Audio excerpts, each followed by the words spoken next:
All right, guys, PCA Day 2, New Orleans. This time, we're here with the man, Steve Saka at Dunbarton Tobacco and Trust. Steve, dude, thank you. Thank you for always being Steve. You know what? That's what the people love about you, and obviously we've been friends a long time. And hate about you, I know. of course.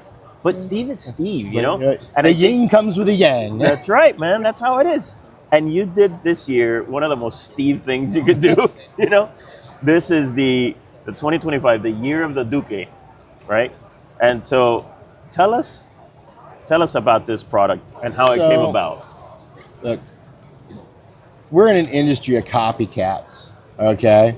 Somebody does something successful and people just jump on the bandwagon and just try to collect the easy dollars. And there was one company that started the whole Year of series, and it was doing it for quite a few years, very successfully.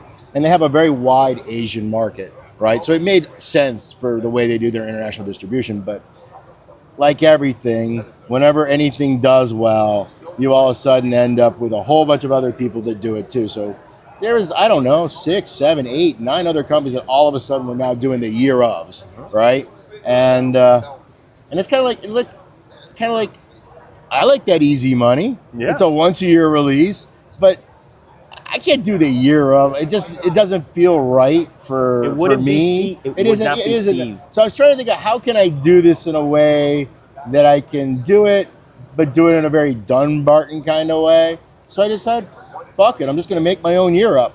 So I decided that 2025 is the year of the Duque, named after Chris Duque. He's anyone that's active online, social media. He's a consumer out of Hawaii. He's super passionate. Everybody that knows him, loves him. He's like literally the Mother Teresa of cigar consumers. I agree. And so it gave me a way to do it and be a little bit of a dick, kind of troll, you know what I mean? But also make a really nice cigar. And what I did with Chris is I say, Chris, I'm thinking about doing this. Are you okay with it? And I said, what do you like to smoke out of our brand? He told me what his 2 favorite blends were. Told me what size he likes to smoke. And I said, okay, I'm going to make a cigar. He hasn't even smoked it yet. He told us. He hasn't tried it. Yeah, literally the 2 boxes are here, the first 2 boxes. And it's kind of funny. We don't even have any to sell. They're 100% sold out. But we're showing it. And so that way the retailers can tell us, I'm interested in the 2026. Yeah. And I already know what 2026 is going to be the year of, but I'm going to wait till we get close to the end of the year. Okay, but why would Chris still not have smoked it when they're right here? Because these are literally the only 2 boxes. That's it? The one that's over there. They literally just landed in the container, what day are we on? Thursday. So we actually had them overnight these for like $498 to get them overnight 9 a.m. delivery. Yeah, so that we could put them on display here at the show. Sorry, Chris, you're not going to smoke one yet then. Another thing too, I mean, he can smoke these when the show is over. Yeah, of course. and so what were the 2 cigars that were his favorites? He liked Sobra Mesa Short Churchill and Todos Los Dias Half Churchill. And so I made a hybridized blend of that. Okay. So I don't even know if he's going to like it, but we'll see. Well, so what is going to be the price point on that? I think I don't even know. That's a question for someone that actually sells cigars. They're not cheap. They're probably I'm guessing $18, $19. Okay. Yeah. And they're actually a little too cheap. The packaging cost me. I spent more on the packaging than I realized it would cost. You know, making the custom rings, the fancy piano lacquer box. This is not a typical Dunbarton presentation. But it came out beautiful. And I love that heartfelt part of it underneath. Yeah. The big fuck you. Yeah. You know? It's a tribute, and it's something fun. And I think the problem I'm going to have is now that I'm doing this every year, it's going to be hard to name some other people. I have a short list of people that I think are worthy.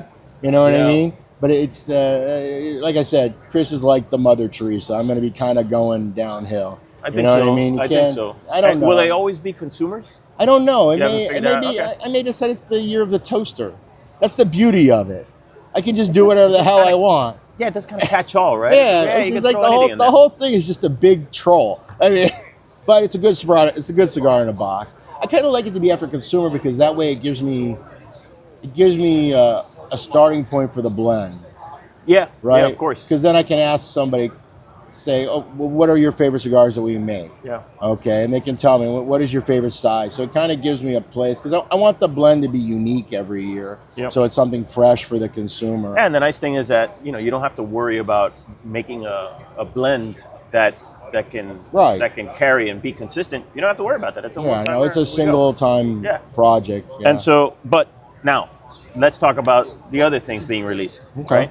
So we've got the new Sober Mesa. Yeah, Solita Red. We actually started shipping it about 4 weeks ago. It's basically the counterpoint to Sober Mesa Brulee Blue, but just for the Solita line. It's pretty. It's just a slightly stronger blend of Solita that I then managed to make it milder by aging it a year. So I don't even know what I'm doing, but that is what we do. So 6 1/4 by 46. It's a nice medium plus kind of cigar. Elegant size, refined smoke. I don't know if it'll be long-term as successful as Brulee Blue, but it seemed like a fitting thing to do for the line. Yeah. Yeah, I mean, Brulee Blue is just a monster brand. Yeah, Brulee Blue is very popular. And so, and what else do we have? We also, the Red Meat Lovers, Fritanga, Yeah, right? the Fritanga. We have a spicier version of the Red Meat Lovers in a 6x52. For that, we are adding our first 60 ring gauge cigar. Actually, I mean, the unicorns are a 60 ring gauge cigar for about 1/4 of the cigar in the Perfecto at the hump. Yeah. But it's our first true 60 ring gauge. We're doing a Gorilla Gorda and the Mi Querida, and I put like a 109 bullet head on the good. top of it, so that way it ends up not having that gay porn star feel in your mouth. You know what I mean? It keeps it. I'm gonna get in trouble, aren't I?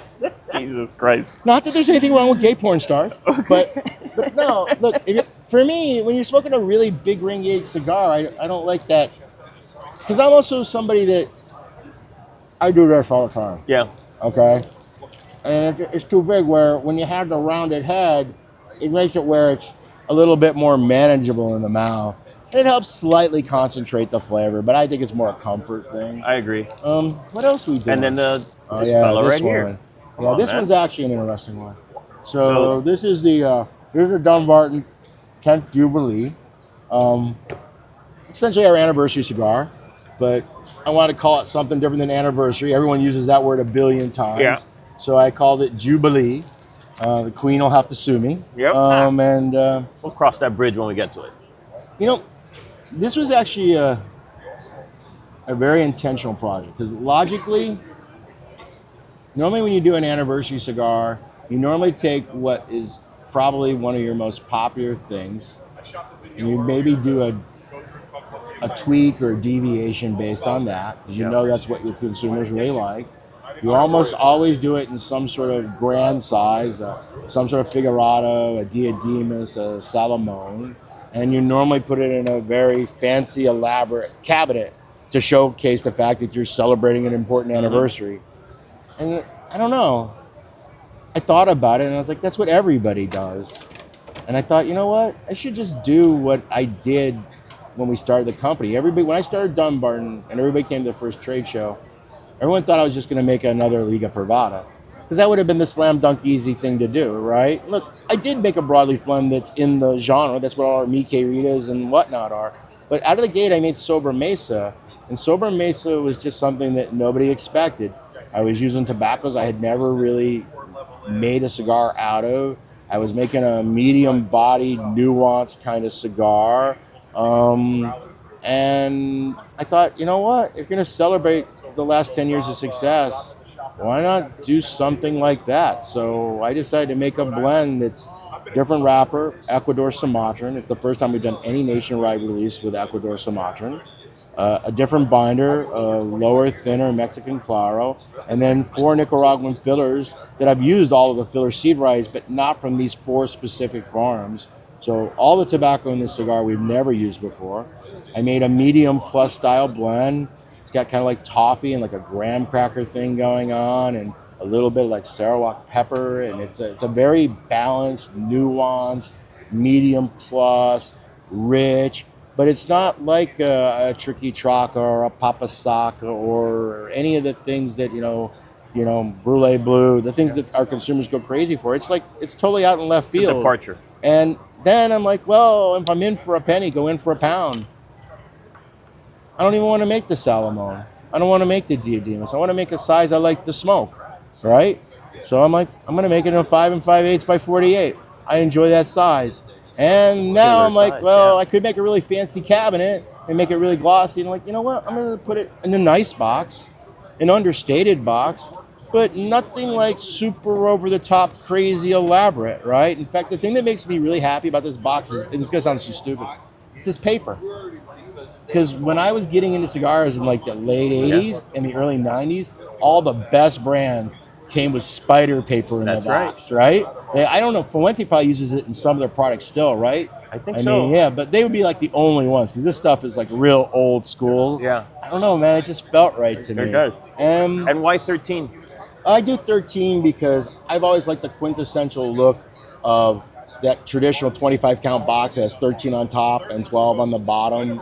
It just feels right to me. I like that rectangular shape. I like how having a center cigar gives your eye a focus. I mean, if you lay things down on a table, you put 2 things down, look at it, then you put 3 things down, the 3 always look better. You put 4 things down, then you put 5 things down. It's just a question of composition. Yeah. So, and then look, we could charge $30 for one of these cigars. It's our anniversary cigar, right? You'd be fine to do it. We would sell it, but we didn't. We did what we did with everything. We took whatever it cost to actually make, land it, pre-tariff. I don't know what's going to be after the tariff, but pre-tariff. And we just added our normal gross margin to it. So it isn't priced any different than any of our other things. So it's not cheap, but it's like $18.95, So, so it's a very... And what is the total production for this? As many as people will buy. Okay. Yeah. I mean, look. It's limited production, not limited edition. Yeah, it's not limited. Look, I just want to get through the 10th anniversary. Maybe we put it out there, and maybe people say this is the worst cigar he ever made, and then I don't make more of it. You know what I mean? So I don't want to put the cart ahead of the horse. Yeah. But, I mean, these are all tobaccos that I'm now investing heavily in, particularly the Ecuador Sumatran, because I want to kind of broaden the portfolio. And look, we do so much already in broadleaf, and we do quite a bit in Mexicano, in the San Andres, and obviously in the shade. And so I needed to start making some investments in some Bolognes of something different. So I will have material to make more of it. But right now I'm just trying to, let's do the 10th anniversary. Then let's talk. And what factory is making this for you? This is being made at Nicaraguan America in Noxa. So, very good. Yeah, so it's I really like it. I don't know how the people that went batshit crazy over Bronzeback and Papa Saka are going to feel about it. They may feel that it's a little too tame, a little too demure. Because it is. It's an elegant, balanced, nuanced. I love it, but I smoke across the spectrum. Yeah. A lot of consumers don't smoke across the spectrum. Yeah, it's very interesting for us specifically. We, as part of our job, we smoke across the spectrum. Yeah. But in terms of what I like, that's probably more of like my And there'll flavor. be a lot of people that will be. You know what I mean? It's the same thing. I ask somebody, hey, what do you want to smoke? And, I like to try this, mild meat. I try to get some sense of what they like. But it's not, and look, so like we're doing the deep cut sampler this year, which is going to have the word of Saka in it. That's good. I forgot to talk about that. What's going on, man? Good to see you, Ivan. So it all started with this. It started with 2 different things. We're starting to do more business with some of the big customers, right? And so I wanted to make a sampler for them that would let the consumer just taste a Toro from all our cores. Because our products are so diverse that people are like, what should I try? I've never smoked Dunbarton before. Yeah. Well, here you go. These are 7 Toros, one of all of our cores, all the way from Brulee to Sin Compromiso, even a Holiday. You get the whole thing.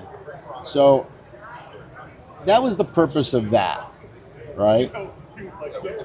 Separate of that, I've been working on this cigar, the Word of Saka, for release next year in 2026. But I had enough filler material ready because I'm working on the project. So I had enough ready to make not a lot of cigars, but somewhere between 5,000 and maybe 6,000. I'm just saying 5,000 because they're actually rolling them right now. What do I do with 5,000 cigars?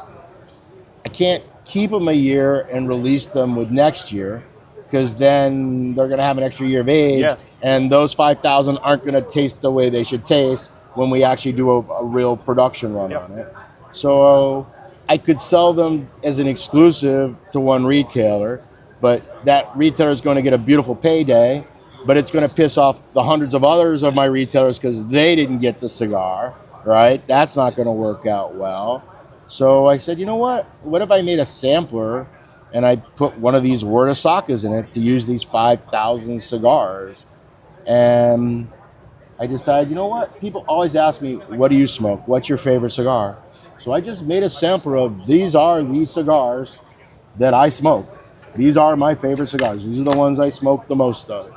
You know, and it's a mixture of core and limited production and inexpensive, the Umbagog Bronzeback, which is like what, $9 I think, somewhere in there, all the way up to the Paladin de Saka, which is a $30 cigar, and it's like, you know, stuff that we're back ordered on, you know, Papa Saka's, Nakatamale, you know, you would think you do the latest and greatest Muestra, right? Because what, we've had Krakatoa, we've had Bewitched, we had Unstolen Valor. So, but the reality is, in the Muestra line, Nakatamale is the one that I smoke the most of. Okay. So it's kind of this weird combination of old and new, limited, expensive, not expensive, but these are the cigars that I personally smoke. And that's the only way right now of getting. That'll be the only way to get the Word of Saka. And so what is this going to retail at? Absurd. Because it's basically the MSRP of all these cigars added together. Okay. That's what it is. And the Word of Saka is going to be really ridiculously overpriced. Yeah. Okay. Yeah. Well, look, it's it is what it is. It's the top line of Sin Compromiso. Yeah. And you already know Paladin de Saka is $29. Yeah. So it is what it is. Right. But if you want the deep cut sampler, you want the deep cut sampler. But if you want to know, and look, we even like Todos Los Dias, we don't make that on the regular, but I always have them whip up, 500 cigars for me. I smoke through them, because we don't have enough tobacco to put it back in production. But I have enough tobacco to make a few thousand to put into some samplers. And like I said, this is legitimately what I smoke. Because most people when they make samplers, they use cigars that they can't sell, they have too many of. They sell it at a deep discount price to hope to move product. I don't even know. You guys see a lot more product than I see, but I can't remember off the top of my head any company actually making a sampler like this. No. I don't think I've ever seen it before. No, it is only, like I said, it's one of those Steve things that you do. Yeah. I mean, they might do it for a brand. Like, I know, like, Fuente has done this with their Opus X's. They'll make these really elaborate Opus X samplers, right? Massive, all of that. Yeah. Padron has one with the Anniversario. But I don't know if I've ever seen one where they have their cheap cigar with their expensive cigar, with their core cigar, with their hard to get cigar, with a new cigar, with an old cigar. Because this is really just a collection of these are my favorites. These are the cigars I smoke the most. Yeah, you want to know what I smoke? This is what it is. Likes. Yeah. Yeah. And it goes all the way from mild to strong. It goes all the way from cheap to expensive. Well done, man. Thank you again for man. It's so refreshing because of your take on this business. It's such a cool view of it, right? You're in it, but then you buck it. It's a lot of fun. You're just being too damn nice. No, it's a lot of fun for us because everybody knows of our friendship, but it's fun for us to see when you just flex and say, "Nah, I'm doing it my way," and I love that. So thank you for always being yourself. Thank you. We love you, bro.